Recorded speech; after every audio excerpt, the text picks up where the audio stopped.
Hey, it's your guy Tyrrell back with the interviews. Milan continue their winning ways in 2019 and continue to close the gap with Inter Milan to try and sneak into the top three, this time making easy work of Empoli. How did they do it? Where did Empoli go wrong? Don't worry, here with the interviews, we've got you covered. So on this edition of the interviews, we're going to briefly break down how Milan beat Empoli.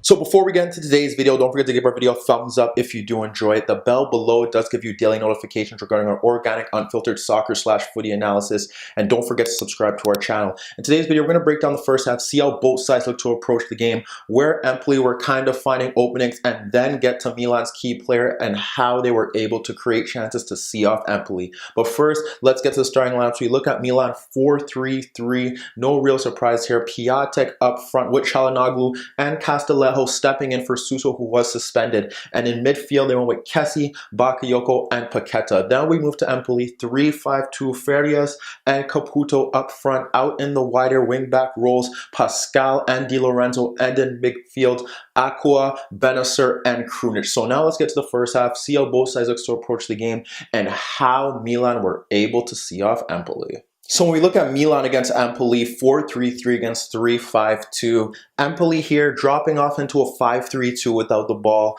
trying to ensure that they keep space compressed in midfield, ensuring that they have numbers to cope with Milan's attack, and they dropped off and didn't really look to press forward in the opening stages. That meant that they had Farias and Caputo sitting in between Bakayoko to ensure that he was unable to dictate the tempo of the play from deeper positions. The problem here now is that with them dropping off into the 3-5-2 or the 5-3-2 without the ball, they were able to have enough midfield runners, midfield players in those central zones to ensure that Milan couldn't really dictate that area. However, what we did see here is that it was very simple from them. If they have the two players occupying Bakayoko, the fullbacks rarely pushed forward. And even with Çalhanoğlu tucking in, the only time Rodriguez looked to push forward in that opening stage is when Paqueta dropped off into a wider area so he could push forward. But besides that, he rarely pushed forward in the sense where he offered a real legitimate threat in the final third in that opening 45 minutes. And if he did that, Di Lorenzo would step to him. So that was a big problem. Conti, who came in for Calabria,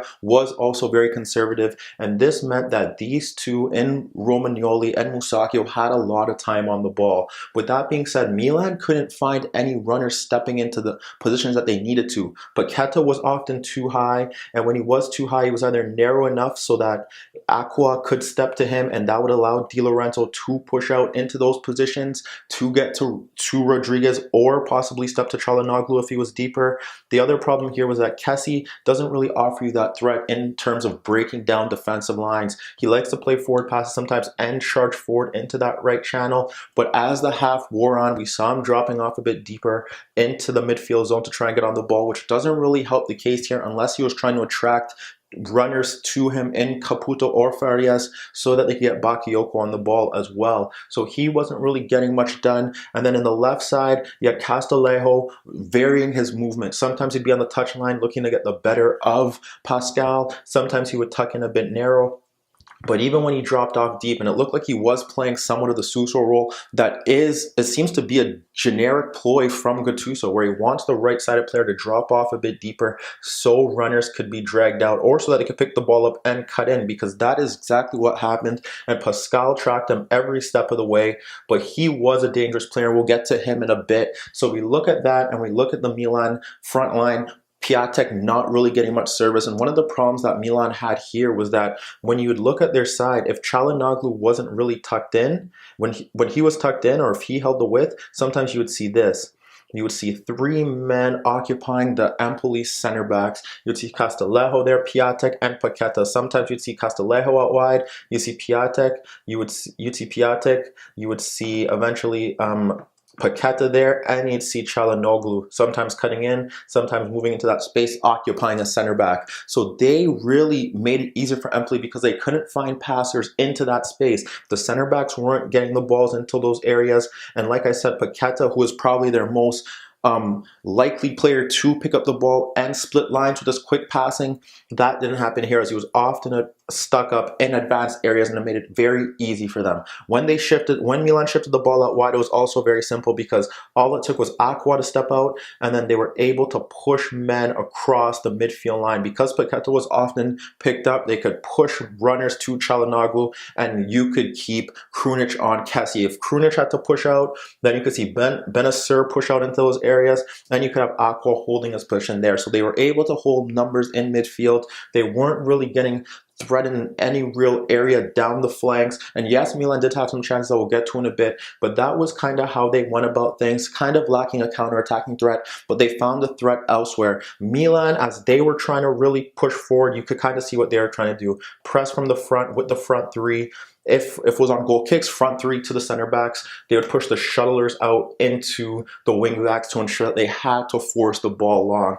And the same thing kind of applied here, was that they'd have Piątek step to Sylvester, and depending on where the ball went, if the ball pushed out to their left in Del Orco, then you would see Kessie step forward. If the ball was pushed out to the right, we would see in Vaselli, then you would see Paqueta step forward as well. Shuttlers pushing out wide to get onto the ball in those wide areas. But for the most part, Milan, if they were sitting off, they would drop off into their 4-5-1. But they did have a few issues there, because when we look at Empoli, some of the chances where they did find some openings, they were able to find passes in between those midfield banks. And this is where they kind of switched off on a few occasions.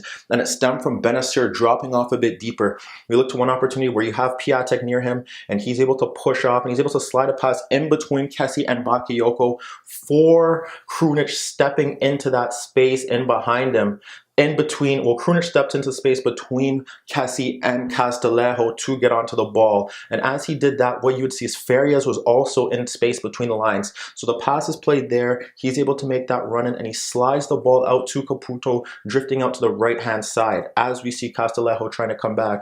And Caputo's able to gain a yard on Conti, but he flashes his shot wide of the net at the near post. Great opportunity, but it just goes to show they're able to break those lines. We look to another one where we see Di Lorenzo switch the ball out to Benacer, and Benacer gets onto it again. And who does he locate? Krunic again, in between Castillejo and Kessie. Plays it into him. Castillejo tries to shrug him off, and as he does shrug off Castillejo, switches the ball out to Pascal, who pushes forward beyond Castillejo, who now has to recover, but his cross into the box is cleared. But again, you're seeing them get down the left-hand side, causing some threats, and that was how they're going about their business, with Benacer dropping off a bit deeper. Final chance, we see Caputo get the ball, and he's held up by Romagnoli as they clear their lines, but with Rodriguez coming across, he drops it off to Aqua, who switches it to Benacer. And again, we see the diagonal out to Pascal. Out to Pascal, cross goes into the box. Romagnoli clears it into the path of Aqua, breaking into the box, and he volleys his effort wide of the net. But you're seeing how they're getting their chances. Benacer getting space, switching balls out to the wide areas, trying to deliver crosses in. That was how Empoli was going about their things, where Milan were kind of frustrated in the opening 45 minutes. Their passing was sloppy, the pitch was poor, and everyone was falling down. So they were struggling in that regard, but they did have a key player who was able to find some openings. So now we'll get to that and see how Milan were able to, one, create chances in the first half, and then ultimately kill off the game. When we break down how Milan were able to generate chances against Empoli, we have to look to Castillejo based off the fact that Milan were struggling to create chances in that first half based off the structure of the system. They didn't have any ball player. Normally this has been Paqueta, who has link play and used his midfield powerful runs to break lines here, but we didn't see that from him. We saw him a bit higher, and they were struggling to really get players into the game because Bakayoko was shut out. Kessie wasn't offering much from deeper positions. The fullbacks weren't pushing forward to play penetrative passes, and Musacchio and Romagnoli aren't the ball-playing midfielders that you expect to play long balls over the top or to create chances from deeper positions. So we looked at Castillejo, and apart from him really trying to cut off Del Orco to play passes into Pascal or not tracking Pascal's runs, we didn't see much from him until he started to get on the ball. And what happened here, we look at one of their first few chances, we see ball played out to Conti, we see Krunic step out like he's supposed to as a shuttler, but what happens there is that Conti's able to wrap the ball around around to him. Castillejo backs in to his marker in Pascal. With his great first touch, he gets across him, fires a shot on goal that Jarkovsky pushes over the net. Shortly after that, we saw him get onto a loose ball with this weaker right foot. He fires a shot on goal that Jarkovsky pushes over the net. Later on in the half, we see more of him, because what happens here is that Pascal steps forward to try and press Bakayoko, who's able to get away from him, square the ball to Kessie, and as Pascal retreats, he tucks into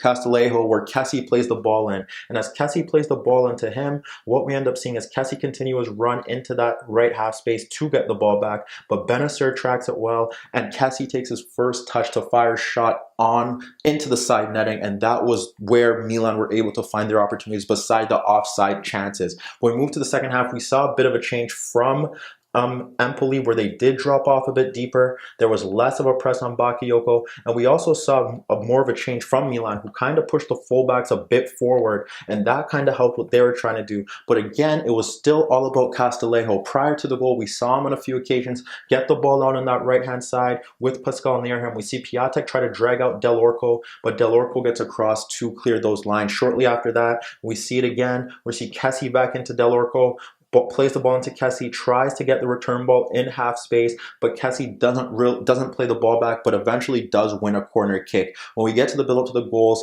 we see Castillejo involved in every single one. The first one, winning a loose ball around the box to intercept it from Benacer. What he ends up doing is sliding the ball out to Kessie, who is now sitting onto Conti. What happens there is that we see Çalhanoğlu, who was quiet throughout, make the run across Del Orco, across Benacer, and into that space. And as he makes the run into that space, what happens now is that he gets the ball into the right half space, and we see Sylvester and Piątek break into the box before Piątek peels off his shoulder to get the ball through the 6-yard box and tap it in from point blank range. It stems from the persistence of Castillejo to notice that he could win the tackle. He won it, and eventually they were able to break them down quickly. Shortly after that, they were able to double their lead. We see Musacchio clear a Benacer attempted long ball, and what happens there is that as he clears it into the pass of Sylvester, Sylvester tries to locate Pascal, but Bakayoko steps into that challenge,